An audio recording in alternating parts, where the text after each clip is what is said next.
നമ്മളുടെ രണ്ട് കണ്ണുകൾ എങ്ങോട്ടേക്കാണ് നോക്കിയിരിക്കുന്നത് എന്ന് ശ്രദ്ധിച്ചിട്ടുണ്ടോ?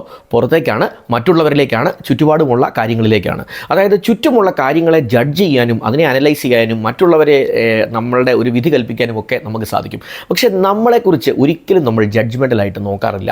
ഒരു ഓണസ്റ്റ് അഭിപ്രായം നമ്മളെക്കുറിച്ച് നമ്മൾ തന്നെ എടുക്കാറില്ല.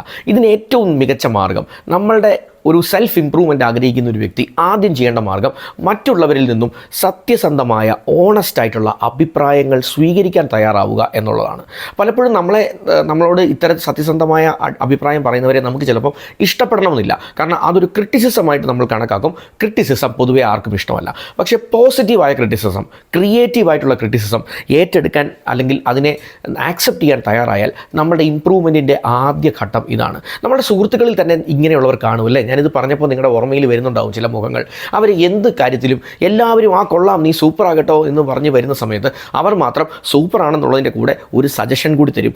ഇങ്ങനെ കൂടിയാണെങ്കിൽ ഒന്നുകൂടി മെച്ചപ്പെട്ടതാവും. നമുക്ക് പൊതുവെ അവരെ ഇഷ്ടമല്ല. ഒന്ന് ആലോചിച്ച് നോക്കൂ, അവർ ഈ കുറ്റം പറയുന്നവരാണ് എന്നുള്ള ഒരു കാറ്റഗറിയിലേക്ക്, ഒരു ബ്രാക്കറ്റിലേക്ക് നമ്മൾ അവരെ ഉൾപ്പെടുത്തും. അതിനു പകരം അവർ പറഞ്ഞ ആ ഒരു നെഗറ്റീവിനകത്ത്, ഒരു ക്രിറ്റിസിസത്തിൽ എന്തെങ്കിലും ഒരു നന്മയുണ്ട് എന്ന് കണ്ടെത്താൻ സാധിച്ചാൽ ഡെഫിനറ്റ്ലി നമുക്ക് ഇംപ്രൂവ് ചെയ്യാൻ സാധിക്കും. അതുകൊണ്ട് ഇത്തരക്കാരെ, അവരെ കുറ്റം പറച്ചിലുകാരെന്ന് പറഞ്ഞ് കളിയാക്കുന്നതിന് പകരം അവരുടെ ആ ക്രിയേറ്റീവ് ക്രിറ്റിസിസത്തിനെ നമുക്കൊന്ന് ഉപയോഗിക്കാൻ ശ്രമിക്കാം. അങ്ങനെയുള്ളവരെ വിട്ടുകളയരുത്.